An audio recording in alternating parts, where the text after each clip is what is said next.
Se abre la audiencia en vista pública en los expedientes acumulados 2131, 2132 y 2186-2017, formados por apelaciones directas de sentencia en amparo en la acción constitucional promovida por Juana Elcita Toledo Toledo contra el Juzgado Primero de Primera Instancia Penal, Narcoactividad y Delitos contra el Ambiente de Mayor Riesgo Grupo A del Departamento de Guatemala.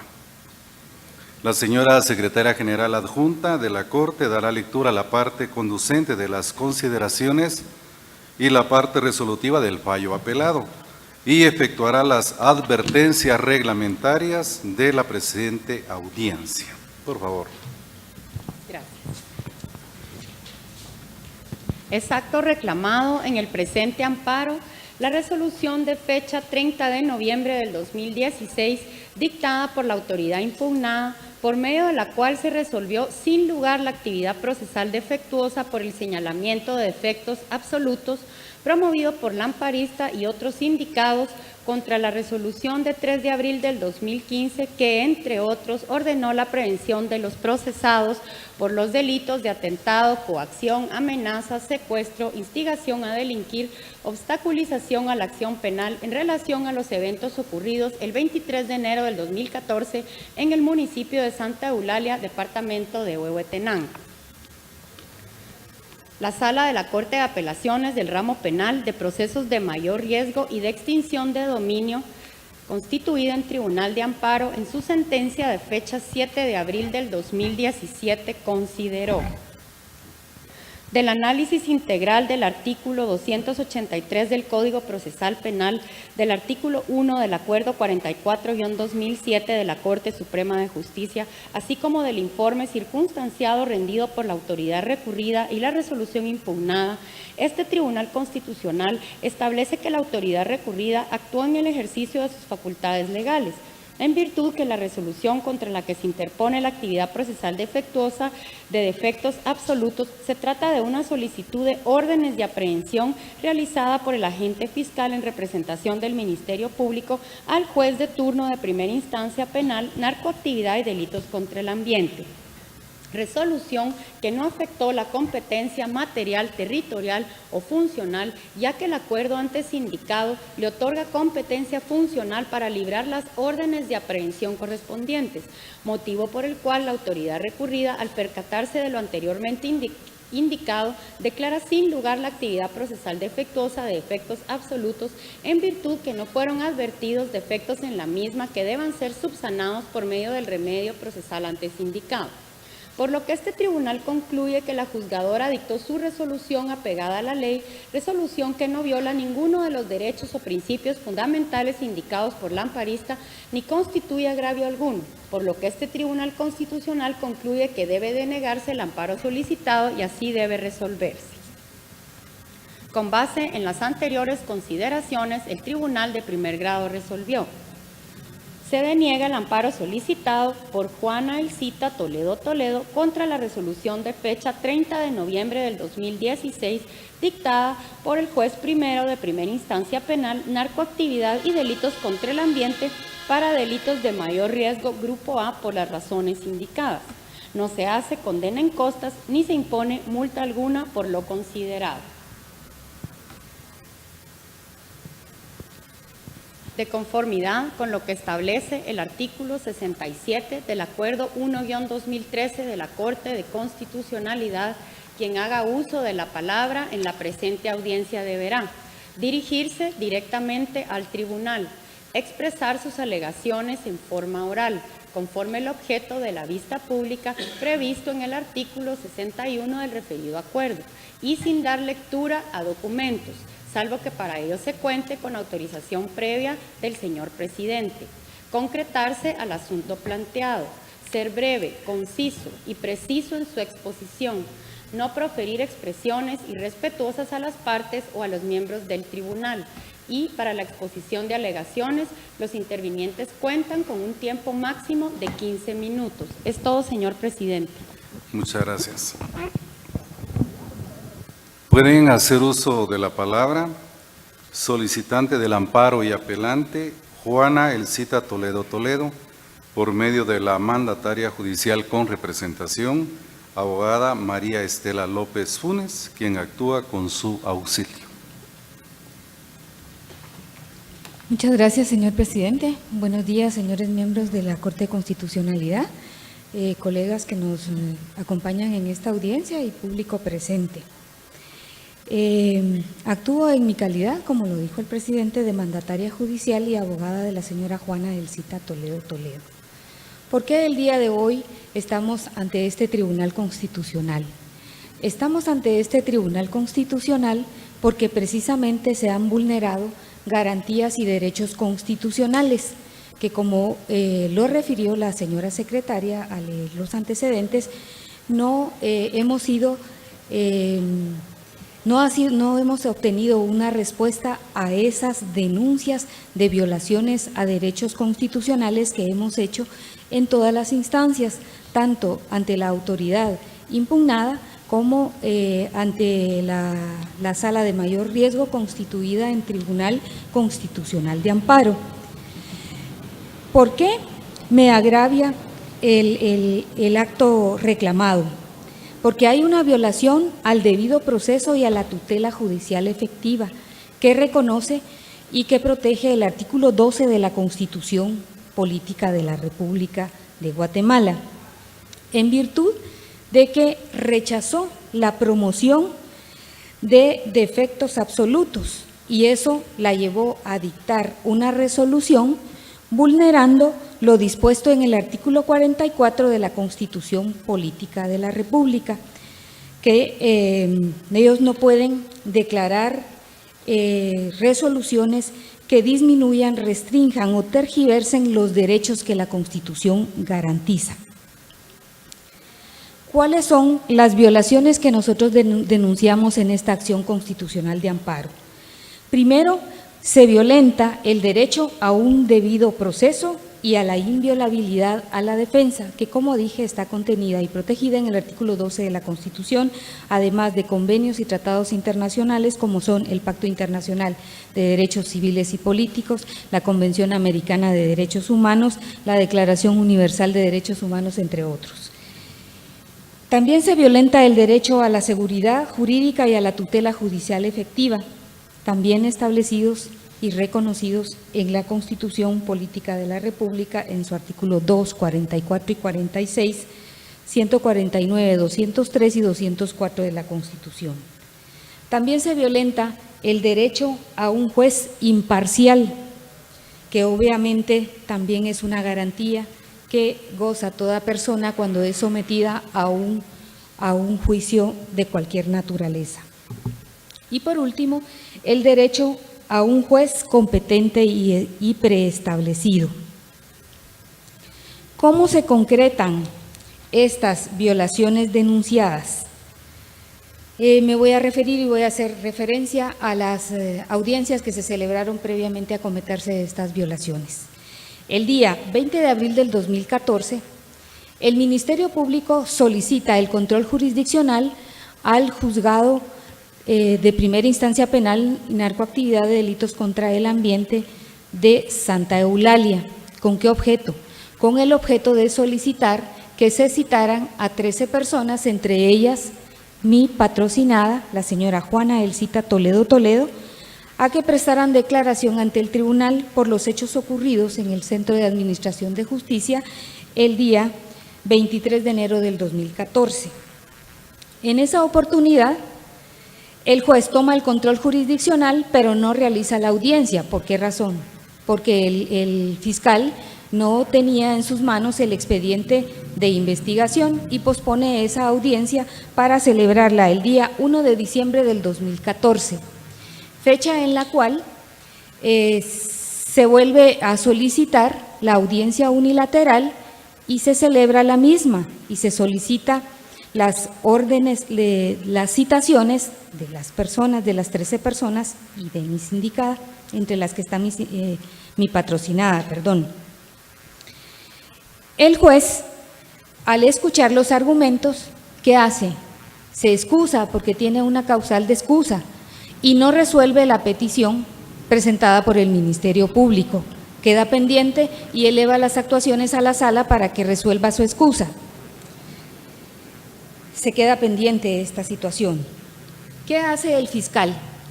El fiscal, con fecha 3 de abril del 2015, solicita una audiencia unilateral nuevamente, pero esta vez lo hace ante el juez de primera instancia penal, narcoactividad y delitos contra el ambiente de turno en Guatemala, a sabiendas que había ya tenía un tribunal el control jurisdiccional y había un juez natural constituido que era el que tenía el juez de garantías, que tenía que velar por ese y controlar la investigación que se daba en este caso. Y es más, y en esta oportunidad el fiscal ya no solicita la citación de las personas, sino solicita una orden de aprehensión, sin acreditar la urgencia y necesidad de solicitar esta orden de aprehensión. Por lo que, a sabiendas que ya había un juez que conocía la causa, se violenta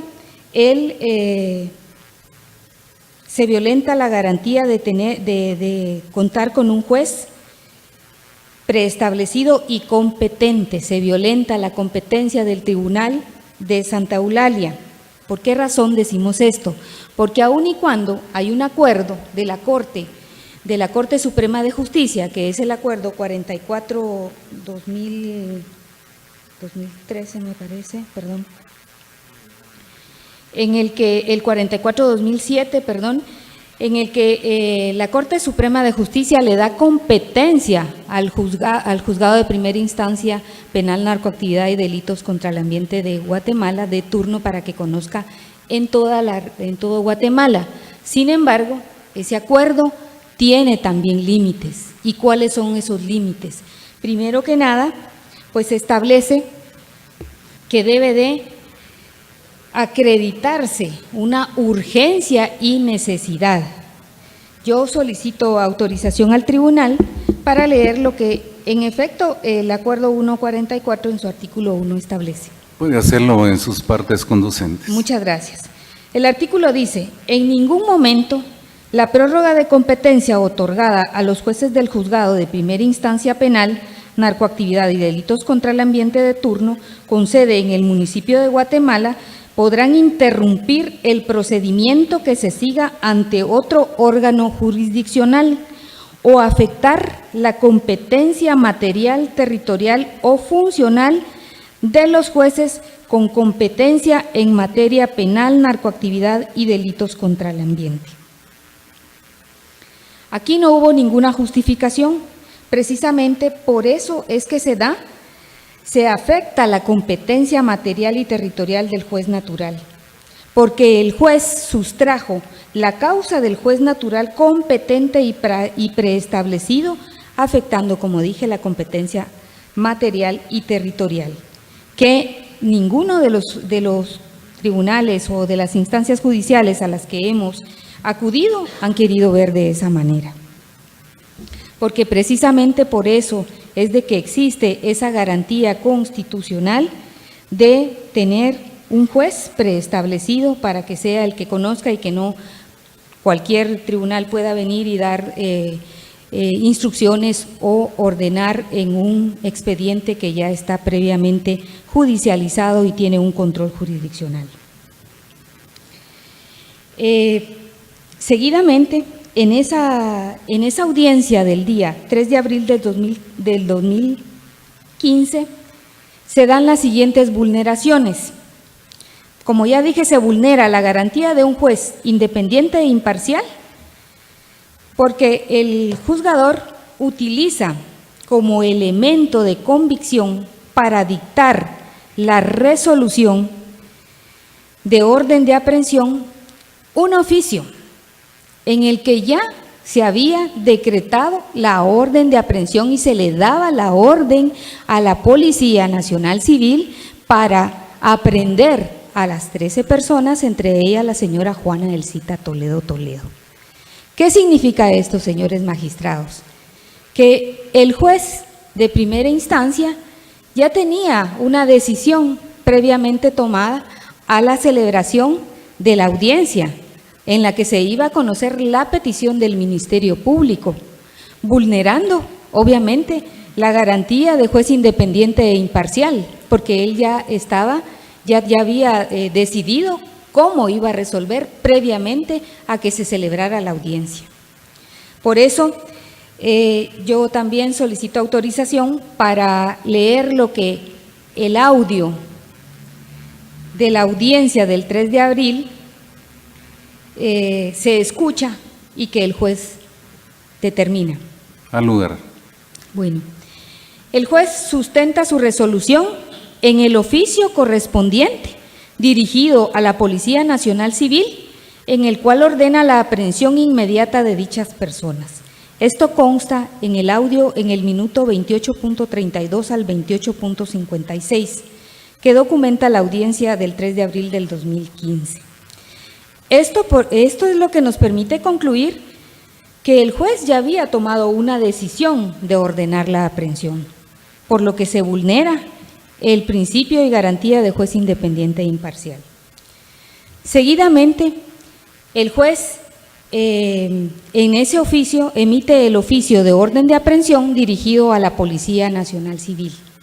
¿Pero qué hace? ¿Cuál es el error? ¿Cuál es la vulneración que se comete en este oficio? Que el oficio se fundamenta en una resolución inexistente, señores magistrados. Yo solicito autorización también para leer esa parte conducente, que dice: me dirijo a ustedes con el objeto que se sirvan ordenar a quien corresponda a efecto de que se tome nota que con fecha 2 de abril, por la comisión de los delitos de atentado, coacción, amenazas, instigación a delinquir, obstaculización a la acción penal, plagio o secuestro, se ordenan las aprehensiones de las 13 personas, entre ellas mi defendida, la señora Juana Elcita Toledo Toledo. Como yo expliqué anteriormente, la audiencia donde el Ministerio Público solicita las órdenes de aprehensiones se celebró el día 3 de abril, como consta en el audio, inició a las 0:43 minutos, si no mal recuerdo. Esta orden de aprehensión no la podrían ejecutar los señores miembros de la Policía Nacional Civil. ¿Por qué razón, señores? Porque esta orden está fundamentada en una resolución inexistente y por lo mismo ningún funcionario ni persona está obligada a cumplir órdenes manifiestamente ilegales. Lo que hace el oficio sustentado en una resolución inexistente que atenta contra las garantías de libertad de locomoción de mi defendida. Abogada, dispone de 2 minutos para concluir. Gracias, y señor. formular sus peticiones. Bueno, pues con todos estos argumentos, yo también ya argumenté la competencia territorial y material del Juzgado de Santa Eulalia, que se vio también vulnerada porque el tribunal ya tenía su control jurisdiccional y no podía dictar una resolución dentro de esta causa. Todas estas violaciones que ya se señalan son las que hacen procedente la acción constitucional de amparo, señores magistrados. Los 3 defectos antes denunciados son los que configuran las violaciones a las garantías constitucionales y que hacen posible el otorgamiento de la acción constitucional de amparo. En conclusión, solicito que se declare con lugar el recurso de apelación interpuesto por esta parte, se revoque la sentencia dictada por la Sala de Mayor Riesgo de fecha 7 de abril del 2017, se declare con lugar la acción constitucional de amparo y se deje sin efecto la resolución de fecha 30 de abril del 2016, emitida por el juez de primera instancia penal, narcoactividad y delitos contra el ambiente de mayor riesgo A, en virtud de haberse inobservado y vulnerado los derechos denunciados. y que se declaren nulas ipso iure también las resoluciones de fecha 30 de abril del 2015, emitida por el juez de primera instancia penal, narcoactividad y delitos contra el ambiente de turno de la ciudad de Guatemala, en virtud de que se emitió en violación a las garantías relacionadas, tales como el derecho a un juez imparcial, el derecho a un juez competente y preestablecido, y por encontrarse sustentado en una resolución también inexistente el oficio dirigido a la Policía Nacional Civil.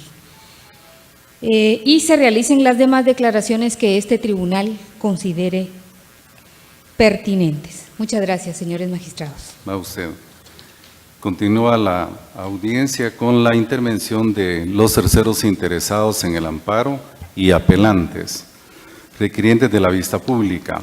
Tiene el uso de la palabra Francisco Javier García Pineda, quien actúa con su propio auxilio. Muchas gracias, señor presidente. En primer lugar, voy a fundamentar mi argumentación en 3 puntos básicos. El número 1, hasta la fecha, señores magistrados, nos encontramos ante una falta de resolución de los agravios sometidos a juicio por medio del amparo por parte del amparista. Me refiero a esto porque la amparista, al momento de presentar la acción constitucional de amparo, uno de los agravios que determinó es que existía una violación a la garantía del juez imparcial. Podemos ver en las resoluciones tanto de la autoridad impugnada como en la sentencia de primera instancia de este amparo, que las autoridades competentes, los órganos jurisdiccionales, han evitado referirse al asunto de la violación a la garantía del juez imparcial. No sabemos por qué motivo se han evitado hacer referencia, resolver, tal como manda el artículo 28 constitucional, que deben resolver las peticiones efectuadas por las personas.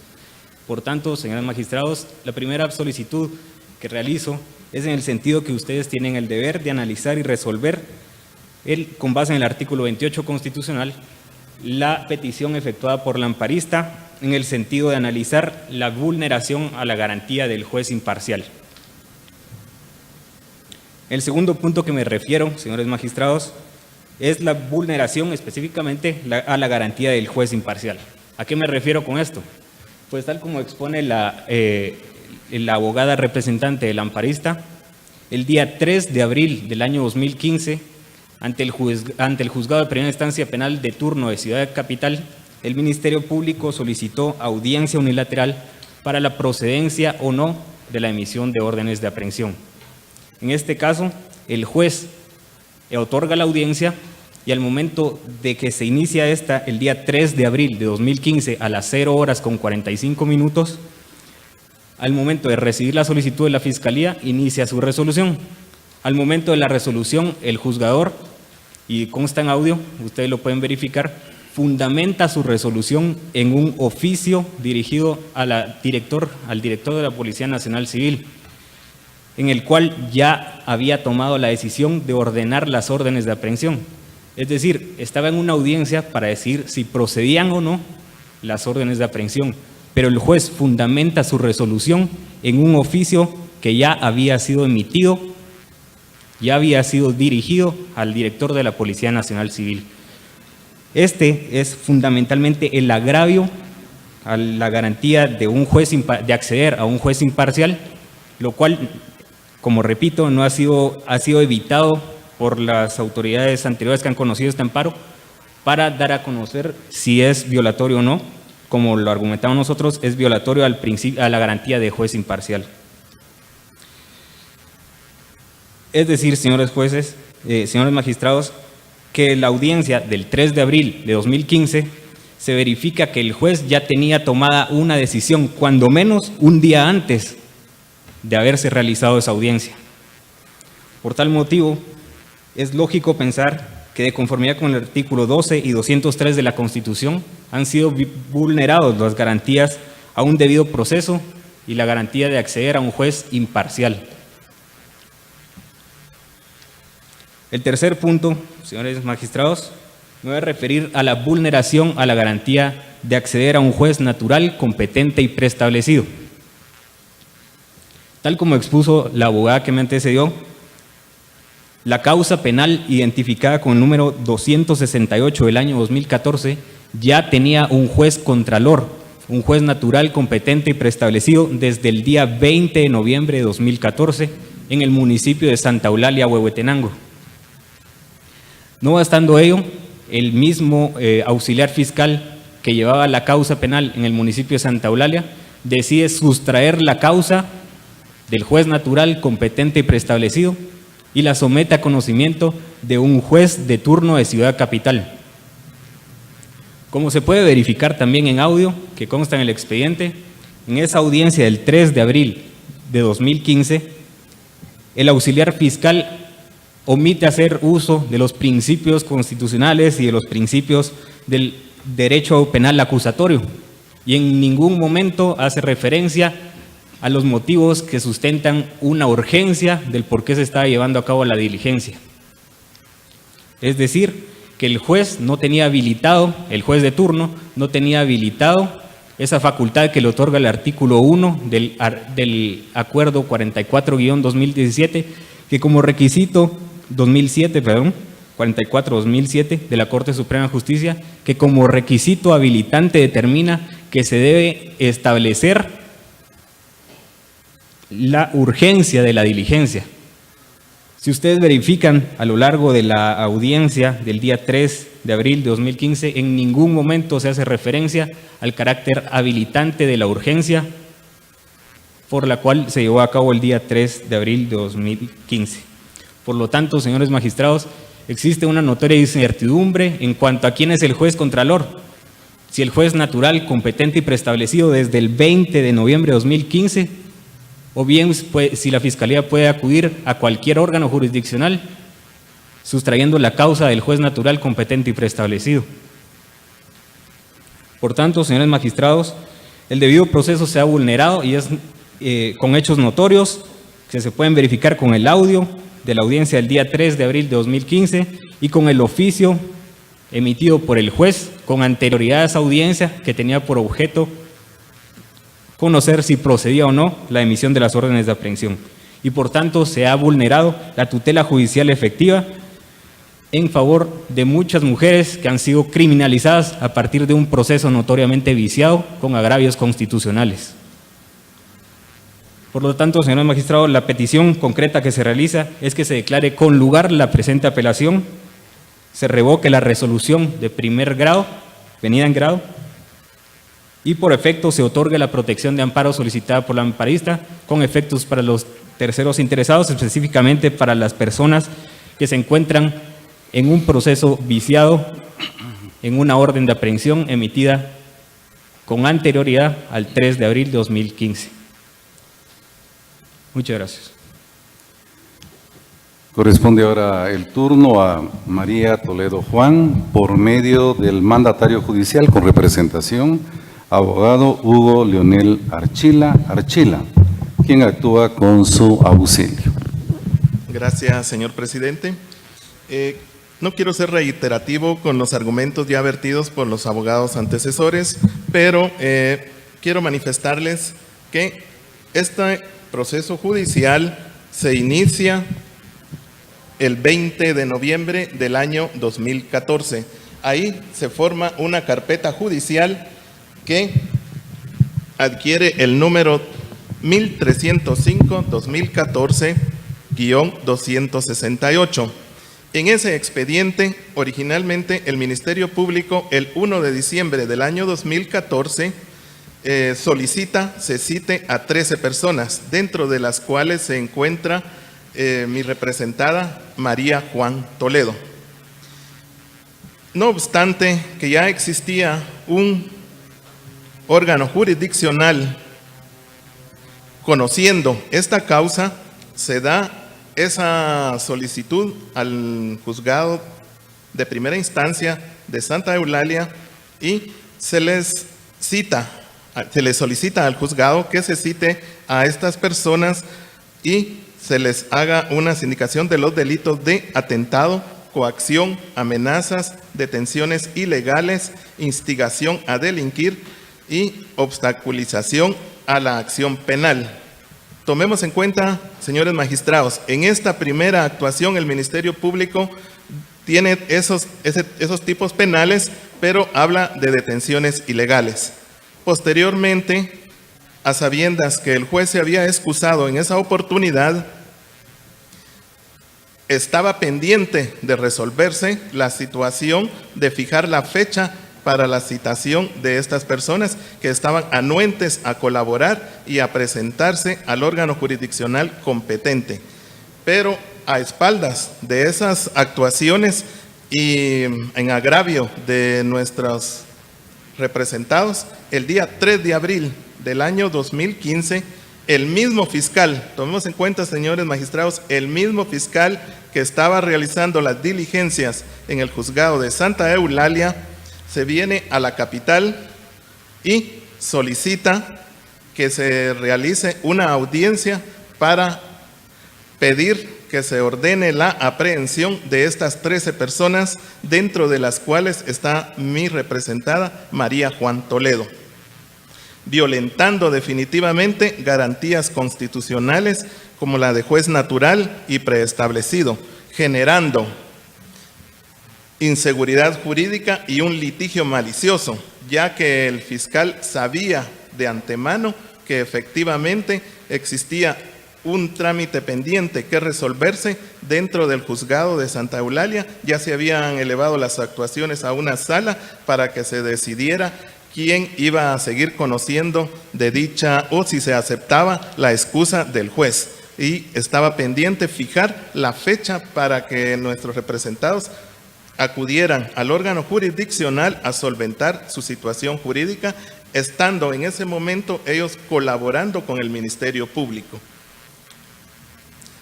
A raíz de esa orden que se ordena ese día, 3 de abril del año 2015, se dan unos vicios que los enumeré en 3, que estamos: 1, la vulneración a la garantía de juez independiente e imparcial, ya que había un juez que había tomado una decisión en el momento en que se realiza la audiencia. ¿Por qué decimos esto? Porque el juez, dentro de este audio se encuentra la audiencia de la solicitud de orden de aprehensión. En este audio ustedes se pueden dar cuenta que el día 3 de abril del año 2015, el juez, dentro de sus argumentaciones, hace mención que tiene a la vista un oficio dirigido a la Policía Nacional Civil, donde ordena la aprehensión de estas 13 personas, como reitero, dentro de las cuales está mi representada María Juan Toledo.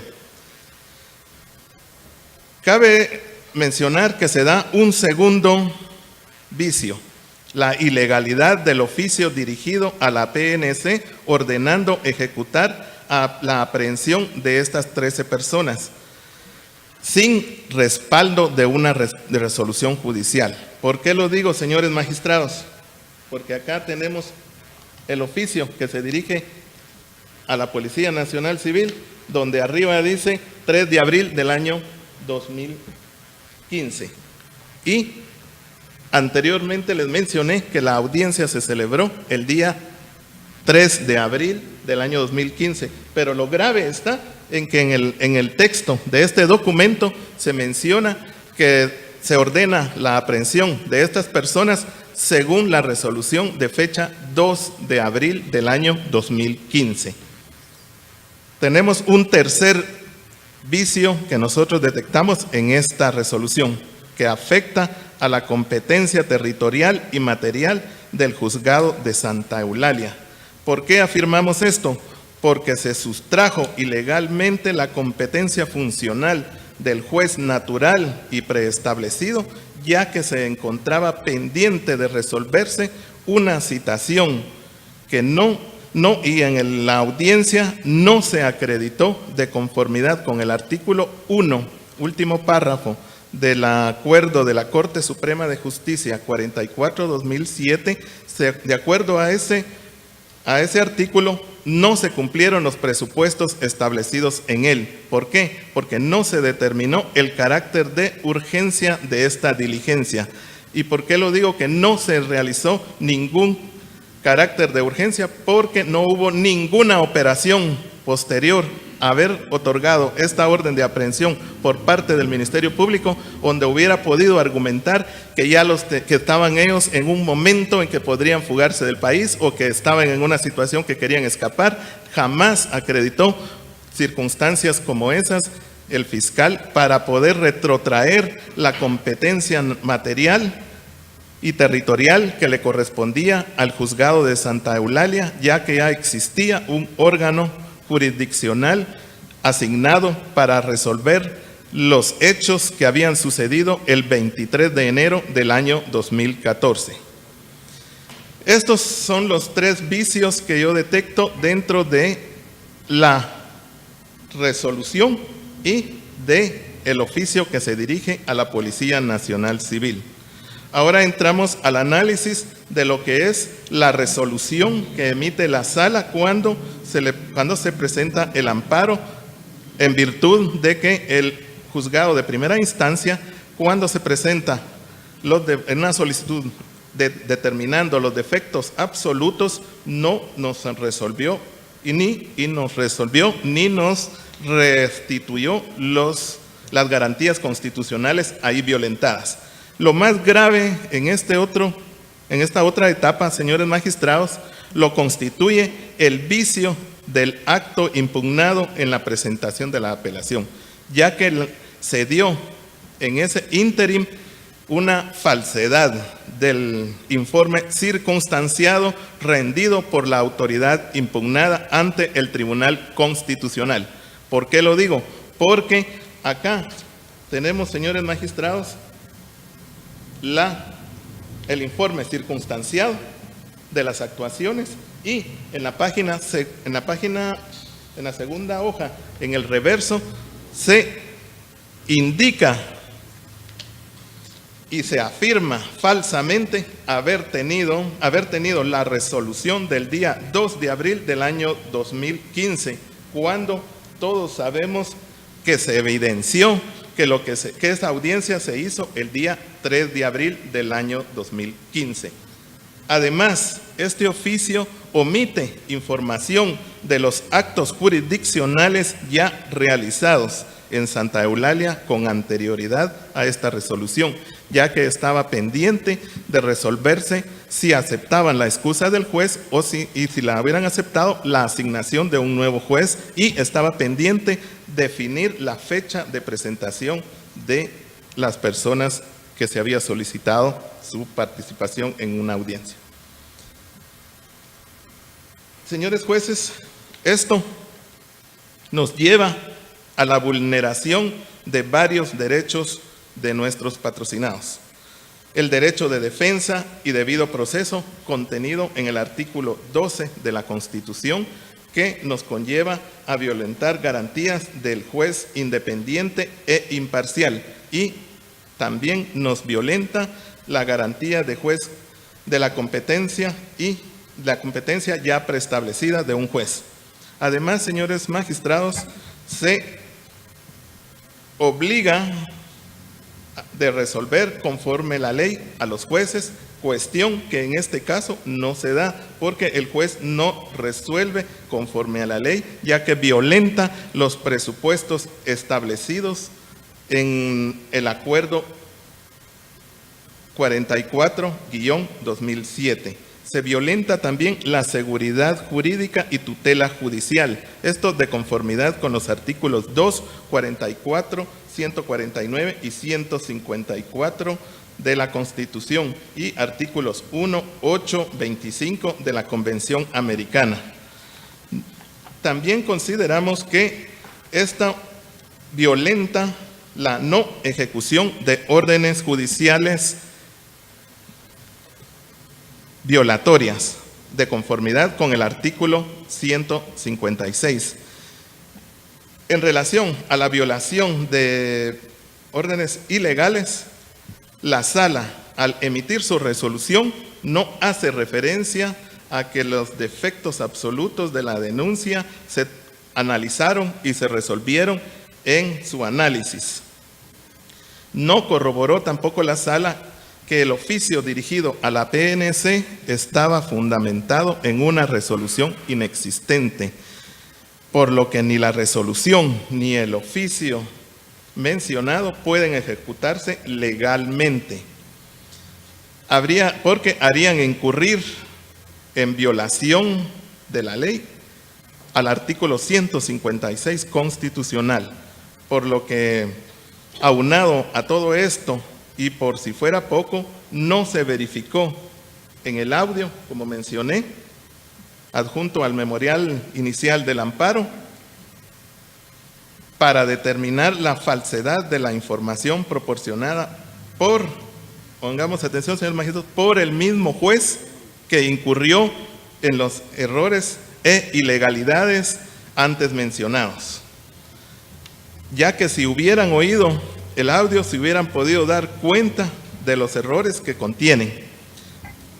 Entonces, abogado, solo para recordar que con base en el artículo 61, 67, literal B y 70 del Acuerdo 1/2013 de esta Corte, el objeto de la vista es para hacer uso de la palabra, expresar sus alegaciones en forma oral.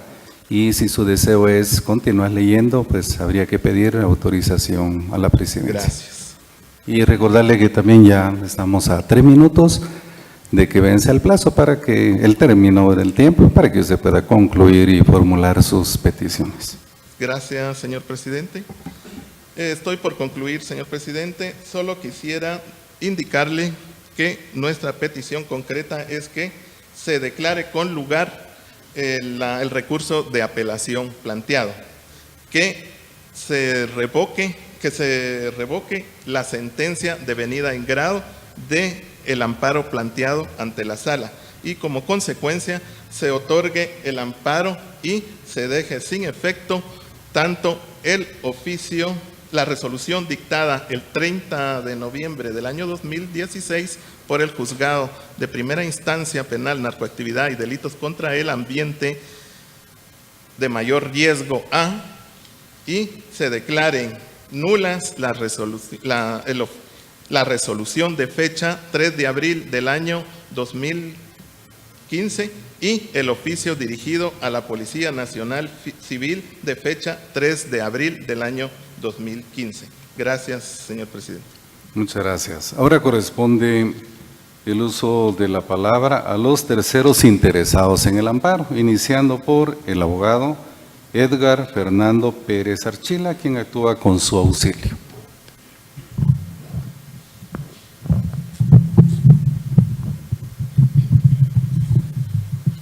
Muchas gracias, señor magistrado presidente, señoras magistradas, señor magistrado, señora secretaria. Buenos días a las autoridades ancestrales del municipio de Santa Eulalia, a las señoras representantes, mujeres representantes del pueblo MAM, que están aquí presentes respaldando a las mujeres del pueblo Canjobal que hoy están criminalizadas. Con todo respeto, señoras y señores magistrados, el mantener las resoluciones de orden de aprehensión contra varias mujeres canjobales es mantener una política de Estado de criminalización contra los pueblos indígenas en Guatemala. Mi exposición la voy a dividir en dos partes. Una parte de contexto que creo que es importante hacerla ante esta alta corte del país. Y por supuesto, sin ser tan reiterativo de lo que mis antecesores han expuesto, también voy a profundizar un poquito en relación al agravio planteado en la acción constitucional de amparo planteada. ¿Por qué hablamos de la criminalización? Y es un término que hemos venido repitiendo ya hace unos 5 o 6 años en el país. Yo tengo 20 años de ejercicio y tuve el privilegio de tener algunos de los magistrados de la Corte de Constitucionalidad como profesores. Me gradué en la Universidad de San Carlos y en mi acto de graduación se me dijo que tenía la obligación de defender al desposeído, pero particularmente al pueblo de Guatemala que ha sido despojado, y en este caso estoy defendiendo al pueblo canjoal a través de las mujeres criminalizadas. La Comisión Interamericana de Derechos Humanos ha definido qué es la criminalización, y para tal efecto voy a pedir en general, señor magistrado presidente, autorización para citar en varios momentos diferentes documentos y resoluciones y no interrumpir la exposición, Por que favor. serán conducentes, en las partes conducentes. Por favor. Gracias, señor magistrado presidente. La Comisión Interamericana de Derechos Humanos en el año 2015 presentó su informe de criminalización de defensoras y defensores de derechos humanos y ha definido la criminalización diciendo que la criminalización de defensoras y defensores a través del uso indebido del derecho penal consiste en la manipulación del poder punitivo del Estado por parte de actores estatales y no estatales con el objeto de controlar, castigar o impedir el ejercicio del derecho de defender los derechos humanos. ¿Qué es lo que han hecho estas mujeres? Si ustedes han puesto atención, han escuchado el apellido Toledo constantemente. Pero resulta que estas mujeres son mujeres representantes del pueblo MAM y son una familia Toledo que ha hecho que el pueblo canjoal y que ha hecho que ese pueblo sea próspero. Pero por ser lideresas son objeto de la criminalización, porque ese es el objetivo que se ha tenido, y lo voy a ir ilustrando en el devenir de mi exposición. Así también este informe manifiesta, y eso creo que es importante rescatarlo para esta audiencia, que la manipulación del sistema penal con el fin de criminalizar a defensores y defensoras es un obstáculo complejo y contrario al principio de última ratio.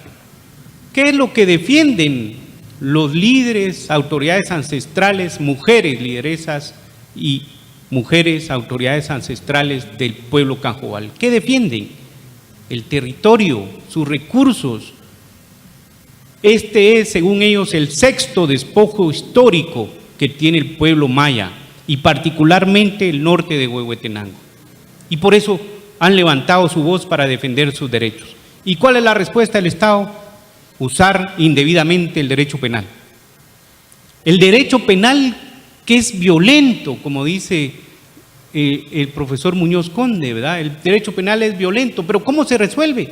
Con violencia. Eso queremos en este país. Y ahí quiero, con todo respeto a ustedes y al público presente, recordar al doctor César Barrientos, que como ustedes saben fue designado para escribir la exposición de motivos del Código Procesal Penal. Muchas veces los abogados nos olvidamos de ver la hermenéutica, de ver realmente la sustentación de la interpretación de las normas, y las exposiciones de motivos nos ayudan. ¿Y qué dice o qué dijo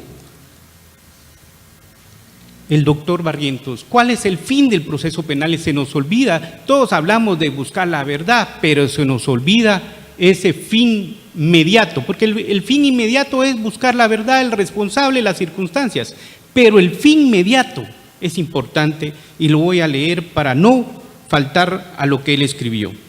Dice, en forma inmediata el proceso penal busca la actuación de la ley para lograr el fin supremo de justicia y paz social. Precisamente este fin permite referirnos al proceso penal moderno como un mecanismo de redefinición de conflictos individuales y sociales causados por hechos delictivos, lo que faculta implementar en ciertos casos salidas diferentes a la pena para restaurar la tutela de bienes jurídicos y mantener la convivencia social. ¿Por qué es importante esto? Si ustedes visitan cualquier órgano jurisdiccional del país, en la entrada van a ver la misión y visión del organismo judicial. ¿Y qué dicen esos afiches? Que debe de buscarse la justicia y la paz social. Entonces, uno se pregunta, ¿cómo es posible que cuando líderes autoridades ancestrales levantan su voz, no para violentar la ley, sino para defender sus derechos, se les da una respuesta con lo más violento, con el uso del derecho punitivo que tiene el Estado a través del derecho penal. ¿Y por qué digo esto? Porque aquí mis antecesores les han dicho a ustedes y les han reiterado que se dictó una orden de aprehensión totalmente viciada y les han contado los antecedentes. Resulta que se citó a estas 13 personas por varios delitos, pero en ningún momento se dijo en ese primer acto plagio y secuestro. Pero en el momento que se vulneran las formas del proceso, se busca la manera de esconder la acción. El Ministerio Público tiene que ser transparente, como se lo decía recientemente al secretario de Política Criminal. Eso es actuar desleal y deshonesto. Y no podemos confiar en un sistema que no es transparente. ¿Por qué? Porque en esa orden de aprehensión se pide también aprehensión por el delito de plagio y secuestro. Por Dios santo, ese es un delito grave que conlleva como sanción la pena de muerte. Aunque por orden de la Corte Interamericana de Derechos Humanos, Guatemala ya no puede aplicar, nuestro ordenamiento todavía lo tiene como una sanción. Y es grave. Entonces, uno se pregunta, ¿ese es el país que queremos? Si la misma Constitución nos dice que somos un pueblo pluriétnico, plurilingüe, y ustedes como garante, y lo digo con todo respeto, de esta Constitución, sabrán, el título 2 se llama Derechos Humanos, el capítulo 1, Derechos Individuales, el capítulo 2, Derechos Colectivos. ¿Y qué es lo que estamos, ante qué hechos estamos aquí? Ante eso. Y por eso, insisto, cuando los colegas que me antecedieron mencionaron que es nula ipso iuri esa aprehensión, es porque efectivamente, señoras y señores magistrados, está súper claro que se ha vulnerado la competencia territorial. Se vulneró el acuerdo 44-2007 de la Corte Suprema de Justicia. No obstante eso, es importante, ya aquí se dijo a la saciedad y se mencionó este oficio, se dictó una orden de aprehensión basada en un oficio viciado, fecha 3 de abril de 2015. Y aquí dice, me dirijo a usted con el objeto que se sirva a ordenar a quien corresponda a efecto que se tome nota que, con fecha 2 de abril de 2015, por la comisión de los delitos tal, se ordenó la aprehensión de los 13 personas.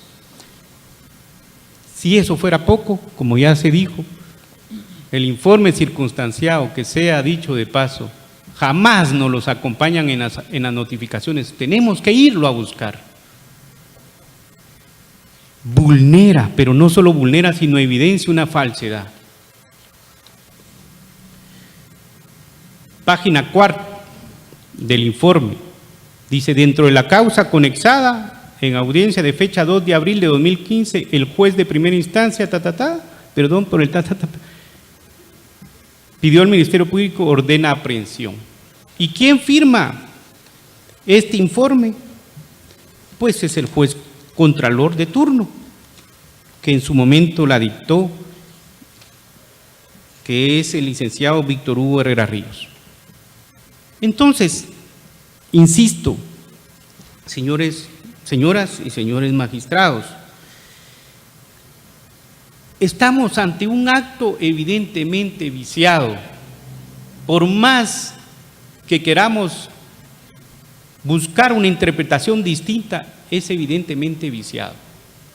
No se pudo haber fundado una aprehensión sobre un acto que supuestamente se cumplió antes de la audiencia. Lo que uno elocura, porque no puedo decir otra palabra, en ese sentido es que al señor juez le pasaron antes el oficio y lo firmó, y posiblemente no lo leyó. Pero eso no conlleva que se vulneren garantías. el señor juez pudo haber enmendado eso en su informe circunstanciado y no lo hizo. Reiteró que la aprehensión se dictó el 2 de abril y el audio que esperaría lo escuche. Traíamos una presentación, pero no se nos autorizó. Establece claramente, en voz del señor juez de primera instancia penal, narcoactividad y delitos contra el ambiente de turno de la ciudad de Guatemala, él dice, hoy 3 de abril del año 2015. Entonces, me pregunto, ¿hay o no hay agravio? Por supuesto que hay. ¿Se variaron o no se variaron las formas del proceso? Por supuesto que se variaron las formas del proceso. En consecuencia, ¿debería de declararse con lugar o sin lugar el amparo? Por supuesto. Como ya se dijo anteriormente, y no voy a ser tan reiterativo, ni la jueza de primera instancia penal para procesos de mayor riesgo, Grupo A, ni la sala de mayor riesgo y extinción de dominio, entraron a conocer las quejas de los agravios que se estaban planteando en el amparo y en los defectos absolutos a través de la actividad procesal defectuosa, ni en el amparo planteado. Y eso, pues nos tiene acá, ante ustedes, como máxima autoridad, como la más alta corte del país, para reivindicar aquellos derechos fundamentales que, como ya dije, en el capítulo 2 de la Constitución de Guatemala se llaman derechos humanos y que deben de restituirse y prevenir que no se sigan vulnerando estos hechos, estos derechos. Finalmente, señores magistrados, en el minuto que me queda todavía, esta es una publicación porque también resulta que el señor juez en su informe circunstanciado omite no solamente mencionar los antecedentes de este proceso, sino también los actos posteriores que sucedieron en el mismo. Tenemos una sentencia de carácter absolutorio por todos esos hechos. E hicimos una pequeña publicación porque consideramos que es reivindicativo. Una parte, una contraportada, una jueza menciona: ya entendimos que se quiere criminalizar a la conducta de los líderes ancestrales y comunitarios, por lo que le pedimos a los respetables fiscales que no criminalicemos las comunidades indígenas. Con todo respeto voy a dejar unos ejemplares para la Corte de Constitucionalidad, porque creo que es importante que el pueblo de Guatemala vayamos aprendiendo a convivir y a ser un solo pueblo diferente. Y como lo dijo Rigoberto Juárez Mateo, somos como las plantas, tenemos troncos, ramas y hojas, y todos son diferentes colores, diferentes tamaños, pero eso es lo que hace bonita esa planta. Y así deberíamos de construir una mejor sociedad. En consecuencia, mi petición, su tiempo ha concluido. Iba a ser mi petición, señor presidente, solo para hacer mi petición. En consecuencia, mi petición concreta es que se declare con lugar la apelación presentada y en consecuencia se revoque la sentencia dictada por la Sala de Mayor Riesgo y Extinción de Dominio. Muchas gracias, señoras y señor Marcos. Muchas gracias, abogado Pérez Archila. Corresponde el turno ahora al abogado Santiago Choc Kun, quien actúa con su auxilio.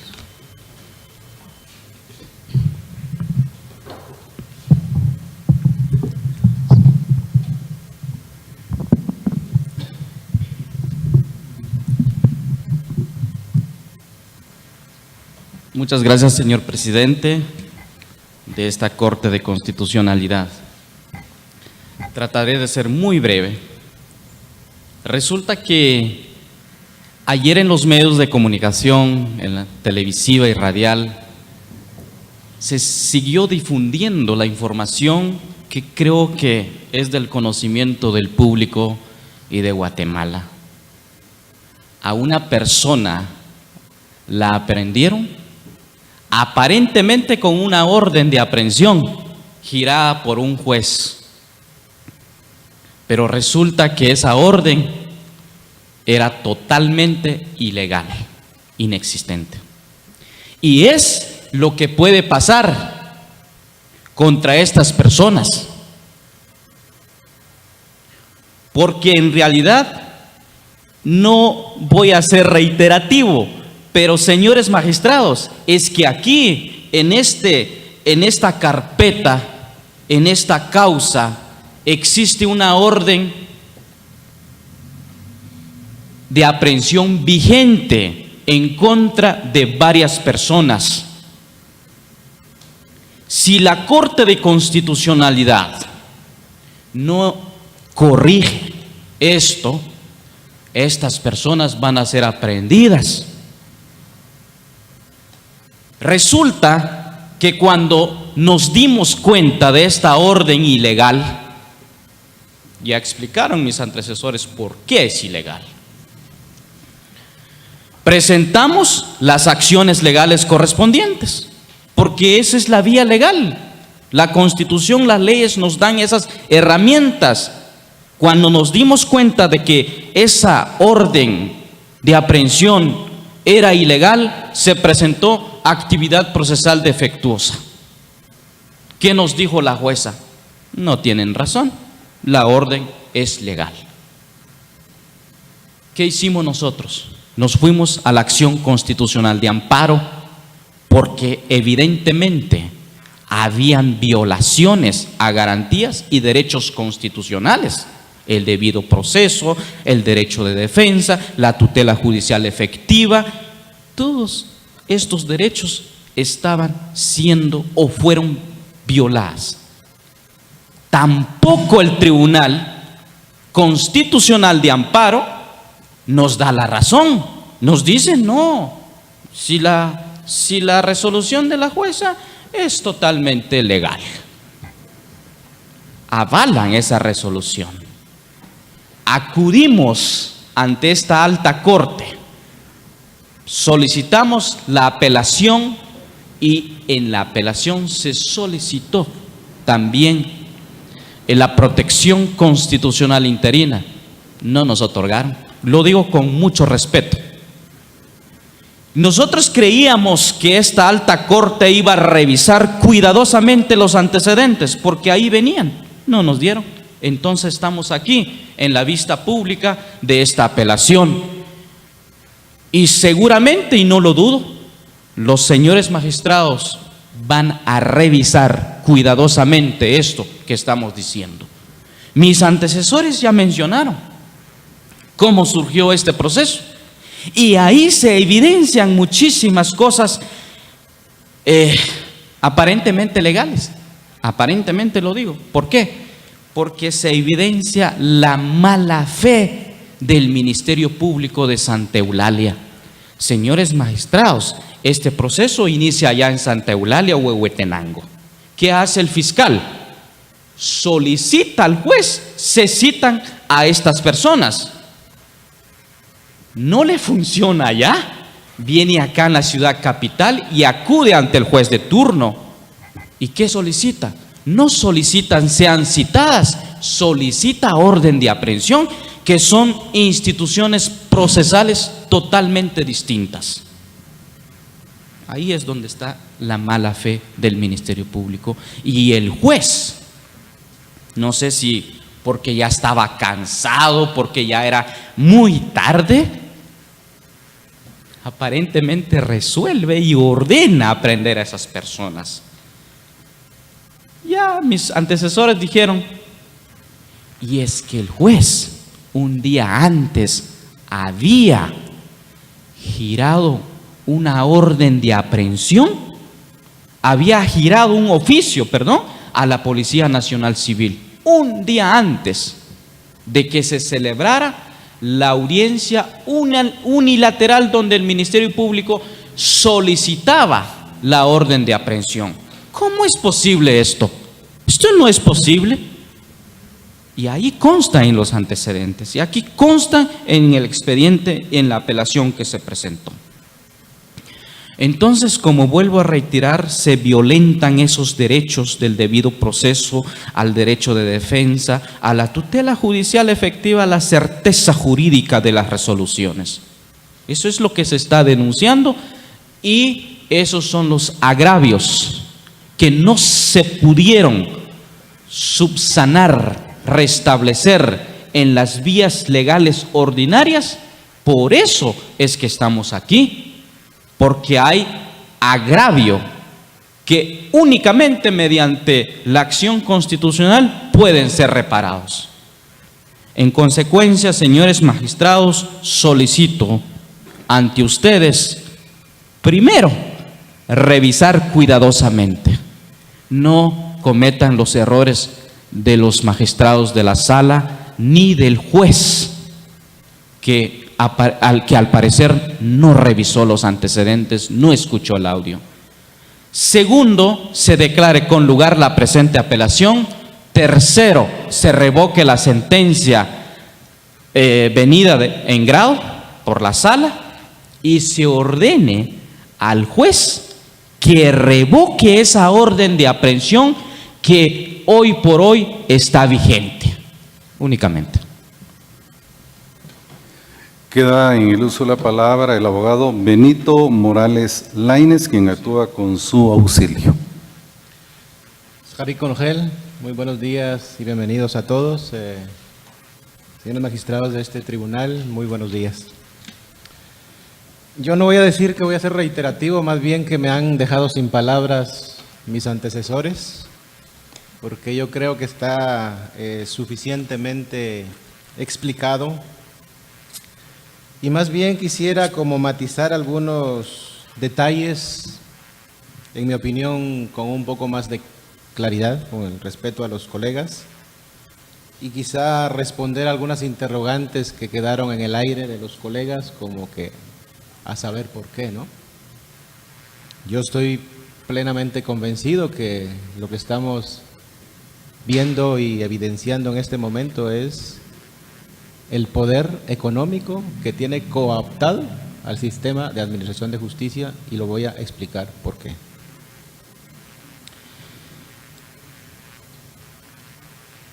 Hemos hablado de Santa Eulalia, sin embargo, en 2 minutos de mis 15 que tengo, voy a explicar un poco el antecedente para que entendamos por qué es que lo que estamos evidenciando en esta situación es efectivamente una política de persecución del Estado en contra de aquellas personas que se ponen, se organizan y luchan por la defensa de bienes fundamentales que nos pertenecen a todos los pueblos en este país. El agua, los ríos, los bosques y una cantidad de riquezas que deben ser usados para la vida y no para la acumulación desmedida de capitales. Esto tiene que ver particularmente con las hidroeléctricas en el norte de Huehuetenango, donde se configura el hecho que luego concluye en una orden de aprehensión ilegal, como ilegal es la resolución del Tribunal de mayor riesgo constituido en Tribunal de Amparo y que estamos apelando en este momento, y lo voy a también explicar por qué. Y constitutivo de delito, evidentemente, yo me sumaría en este momento a la protesta de que con fines estrictamente académicos teníamos una presentación de todos estos oficios para ver y demostrarles a ustedes cómo cazaban, pero lamentablemente no lo autorizaron, sigue siendo una herramienta vital para poder ser sintéticos y precisos en lo que decimos. 22 de abril del año 2013. Hay con antelación, en el 2009, el pueblo maya Canjobal de Varías, en ejercicio de su derecho de libre determinación, dice: cualquier decisión que se tome en nuestro territorio, el Estado está obligado a consultarnos. No lo hizo. El pueblo se pronuncia, se articula, se organiza y ejerce ese derecho de consulta bajo este principio de libre determinación. Y dice no a la minería, no a las hidroeléctricas en nuestro territorio. Recuerden ustedes que en el año 2012 se estableció un estado de sitio en Varías, hubieron muertos decenas de personas en la cárcel injustamente, que terminaron posteriormente en sentencias absolutorias Sin embargo, estuvieron 2 o hasta 3 años presos ilegalmente. Y cuando digo 22 de abril de 2013, porque el pueblo Canjobal de Varías protesta, demanda el respeto a su territorio y a sus ríos, se organiza y le solicita a la Hidro Santa Cruz, que tiene un proyecto en el río Ambalam, en Varías, de que deben respetar el territorio. Efectivamente se hace eso, se les exige respeto al territorio. ¿Y qué es lo que hace la empresa? Presenta una denuncia en el Ministerio Público. Para variar, el Ministerio Público en este tipo de casos, con una agilidad que sorprende. Pero cuando son los pueblos que ponen las denuncias, la cosa no es igual, es desmedidamente discriminatorio. Se inicia la investigación en ese 2013 por delitos de coacción, amenazas y detenciones ilegales. Se sigue el procedimiento. Hoy aquí hay familiares de estas personas que estuvieron año y medio presas injustamente, y hay una sentencia que vamos a dejar aquí, que el colega Pérez Archila ha mencionado, que dice que esa conducta del pueblo no es constitutiva de delito. Está plenamente fundamentado por el Tribunal de Mayor Riesgo Grupo A de esta ciudad. 3 delitos menores, entre ellos detenciones ilegales. Finalmente, en lo que quedó del año 2013, llega una famosa fecha, 24 de enero del año 2014. Las personas, 4 de ellas citados a prestar primera declaración, y en una evidencia de complicidad y de dominio de la empresa Hidro Santa Cruz, el fiscal, sin ningún reparo, manipula los hechos y le solicita al juez de Santa Eulalia, al de primera instancia, y le dice: estas personas me las liga por el delito de plagio o secuestro. Y el juez, sin ninguna fundamentación, accede con la presencia de la empresa Hidro Santa Cruz ahí. La gente se indignó, la gente dijo: ¿cómo es posible que se pueda hacer eso con nuestros líderes cuando lo que están haciendo es defender el territorio que nos pertenece a todos los pueblos y que es para la vida, no para la acumulación y el saqueo el cual estamos viviendo en este país? De hecho, la cosa más grave es que estas 4 personas de Varías que fueron a prestar primera declaración también están dentro de esta lista de 13 personas y se les procesó e investigó, inclusive de secuestradores, estando ellos con los grilletes y controlados por la policía en esa sala, mientras la gente se indignó, protestó legítimamente, de manera pacífica, pero efectivamente exigió que eso no podía ser. Y efectivamente se tuvo que reformar ese auto de procesamiento y las personas entonces volvieron al delito original, que era detención ilegal. ¿Qué hizo el Ministerio Público ahí? Efectivamente violando el derecho de que, ante la duda de una conducta, cuando existen 2 tipos penales, debe privilegiar el indubio pro reo. No lo hicieron. Por eso es criminalización, por eso no tenemos ninguna duda de afirmar lo que estamos diciendo. Entonces, ¿qué es lo que pasa ahí? Se inicia una investigación y es lo que genera esta orden de aprehensión. Entonces, ¿qué hace el Ministerio Público? Dice, investiga manipuladamente, hay una sentencia firme que demuestra que esos hechos no son constitutivos de delito. Sin embargo, el mismo fiscal, como ya lo dijeron, va ante el juez y le dice: quiero que me cite a estas 13 personas. Y están en los antecedentes. No se hace una primera audiencia hasta que el día 1 de diciembre del año 2014, efectivamente se hace la audiencia. El juez dice: señores, ustedes están queriendo que yo resuelva algo cuando las presuntas víctimas forman parte de este Centro de Administración de Justicia. Están bajo mi dependencia. Me tengo que excusar, se excusa. Pero el tema lo envía a la sala para que resuelva quién debe seguir conociendo. Está pendiente de resolución. ¿Pero qué hace el fiscal? El mismo fiscal viene a la ciudad de Guatemala. Ya no voy a repetir lo que dicen.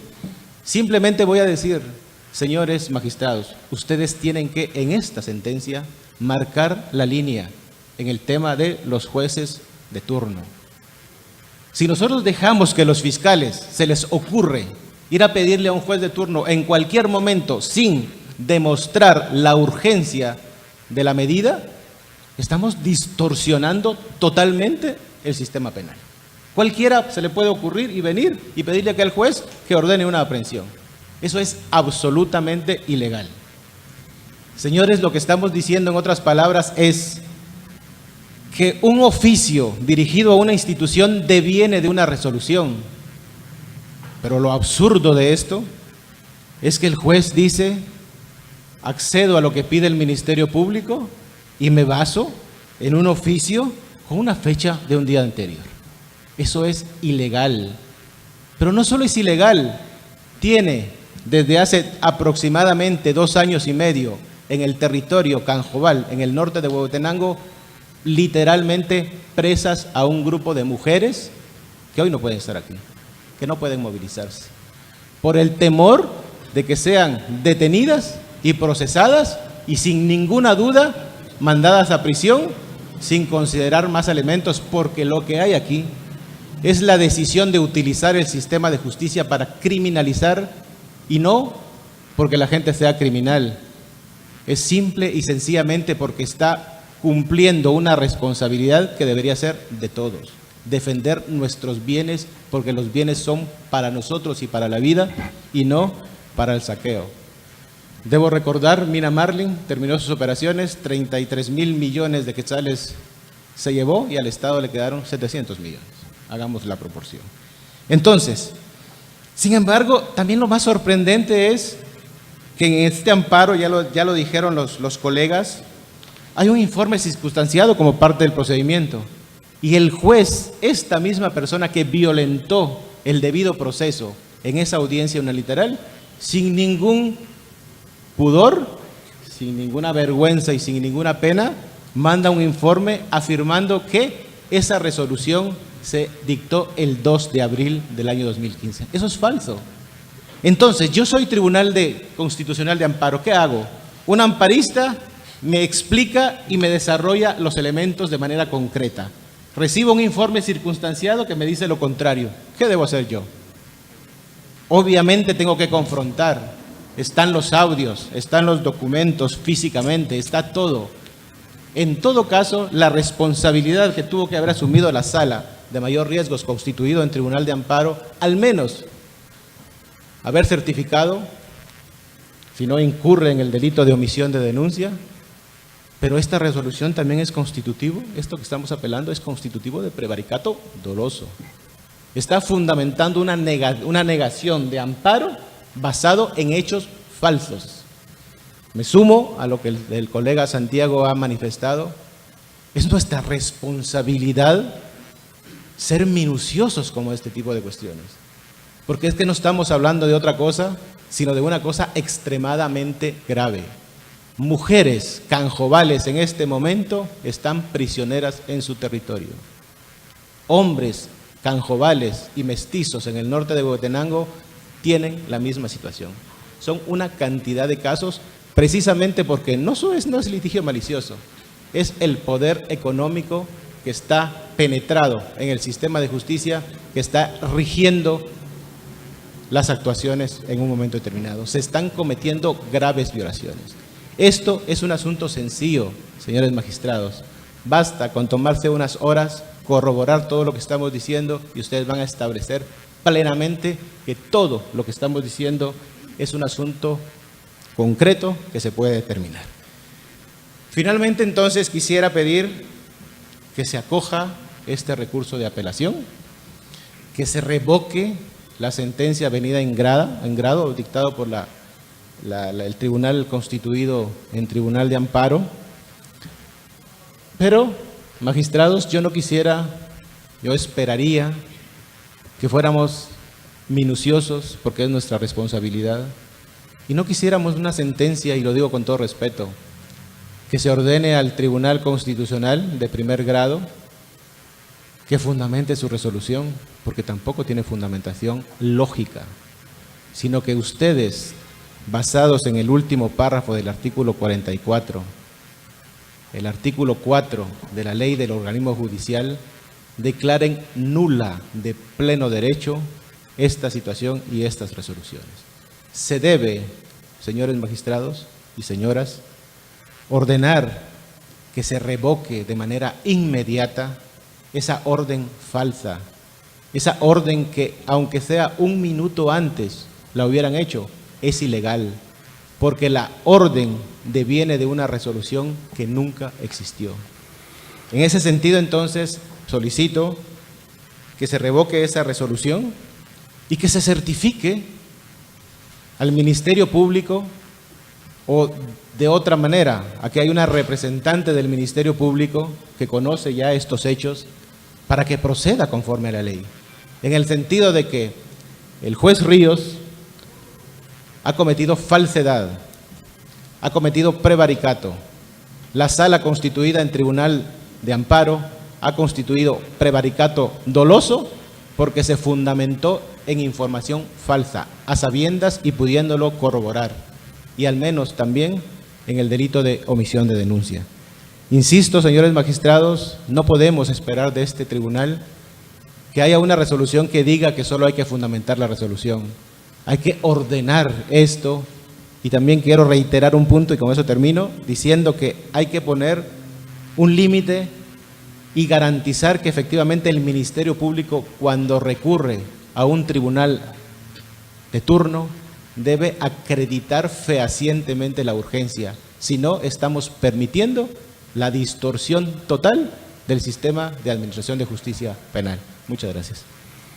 Gracias, abogado Morales Lainez. La audiencia finaliza con la intervención del Ministerio Público a través de la abogada Heidi Patricia Esteban López de Escobar, quien actúa con su auxilio.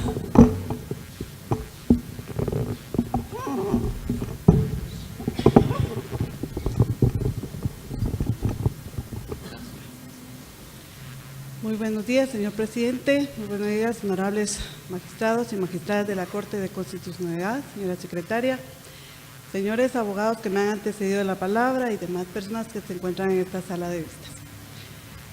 Quiero iniciar indicando que el Ministerio Público, dentro del presente caso, ha actuado de conformidad con el artículo 251 de la Constitución Política de la República de Guatemala, el artículo 1 de la Ley Orgánica del Ministerio Público. A lo largo de las argumentaciones de los señores abogados se ha indicado, o aducen ellos, afirman que hay ciertas ilegalidades. Se menciona un oficio y se menciona una resolución que, según ellos dicen, es inexistente. La sentencia que ha sido apelada ante este órgano, ante este máximo órgano constitucional, refiere en el apartado que se denomina hechos que motivan el amparo, expresamente indica que la solicitud de aprehensión y que la audiencia fue llevada con fecha 3 de abril del 2015, que el oficio al que se ha hecho alusión también es de fecha 3 de abril del 2015. Esto consta en las páginas 4 y 5 de la sentencia impugnada. Ahora bien, señores magistrados, ellos afirman que el oficio es ilegal y que la audiencia fue emitida con total ilegalidad. No es cierto. Si bien es cierto, la misma sala indica que es la resolución a la que se está en efecto con la orden de aprehensión, y lo dice la sala, dice que es de fecha 2 de abril de 2015. En efecto, la resolución que ordenaba la aprehensión es de fecha 3 de abril del 2015. Pero el oficio que lo constituye es, honorables magistrados. Esta honorable Corte ha dicho reiteradamente que estos errores son errores que la misma doctrina que ha emitido esta Corte dice que consisten en un excesivo ritual manifiesto. El oficio únicamente era un acto de comunicación ante la PNC, ante la Policía Nacional Civil, indicando cuáles eran los nombres y por qué delitos es que estas personas deberían ser aprehendidas. Dicho lo anterior, quiero referirme a que ellos aducen la ilegalidad del oficio y a la resolución del 3 de abril del 2015, donde se emite la orden de captura. Sin embargo, ellos plantean una actividad procesal defectuosa. Esa actividad procesal defectuosa la interponen y se resuelve, y al ser resuelta se indican las consideraciones de hecho y de derecho. Por lo tanto, no hay una transgresión al artículo 12 constitucional, porque fue debidamente fundamentada. Se le indicó, al resolverse la actividad procesal defectuosa, de que la orden de aprehensión que había sido girada por el juzgado de turno se encontraba dentro de sus facultades, atendiendo al artículo 52 del Código Procesal Penal, al artículo 203 y 205 de la Constitución Política de Guatemala y al artículo 1 del Acuerdo 44-2007 de la Corte Suprema de Justicia. Poco se ha dicho del acto reclamado. Cuando interponemos una acción de amparo, debemos de ser claros y precisos en cuál es el agravio que afecta ese acto reclamado. Aquí el acto reclamado es la resolución de fecha 30 de noviembre del 2016, no el oficio, no la resolución del 3 de abril del 2015. Es la resolución del 30 de noviembre del 2016, emitida por el Juzgado Primero de Primera Instancia Penal, Narcoactividad y Delitos contra el Ambiente de Mayor Riesgo Grupo A del Departamento de Guatemala. Esta resolución claramente, como lo indica también la amparista, es la resolución que constituye el acto reclamado y la que resuelve sin lugar la actividad procesal defectuosa. Esta Fiscalía, en ese contexto, estima que la sentencia emitida por la Sala constituida en Tribunal de Amparo, el Ministerio Público está conforme con lo resuelto y lo considerado en ella, porque al conocerse la actividad procesal defectuosa, se entraron a analizar todos los hechos y todas las situaciones fácticas que han sido expuestas en esta vista pública. La autoridad impugnada, al resolver la actividad procesal defectuosa, lo hizo de conformidad con los artículos 11 bis, motivando exhaustivamente cuáles eran los motivos por los cuales declaraba sin lugar esa actividad procesal defectuosa, de conformidad con los artículos 281 al 284 del Código Procesal Penal. Por tal motivo, honorables magistrados, no existe agravio alguno que deba ser reparado en esta instancia. No podemos acudir a esta instancia constitucional a pretender la revisión de los razonamientos que han sido debidamente expuestos por los órganos jurisdiccionales que han tenido el control jurisdiccional en esta causa penal. Esta honorable Corte ha sido reiterativa, que no podemos invadir esa esfera constitucional y pretender acá que se otorgue un amparo, trasladar acá una situación que ha sido debidamente resuelta por los órganos jurisdiccionales competentes. En tal sentido, honorables magistrados, la sentencia emitida por la Sala de la Corte de Apelaciones del Ramo Penal de Procesos de Mayor Riesgo y Extinción de Dominio, emitida con fecha 7 de abril de 2017, ha de ser confirmada, declararse sin lugar el recurso de apelación interpuesto y en consecuencia de negarse la acción de amparo solicitada por la señora Juana Elcita Toledo contra el Juzgado de Primera Instancia Penal, Narcoactividad y Delitos contra el Ambiente de Mayor Riesgo del Grupo A. Muchas gracias. A usted muchas gracias. Se clausura la audiencia de vista pública.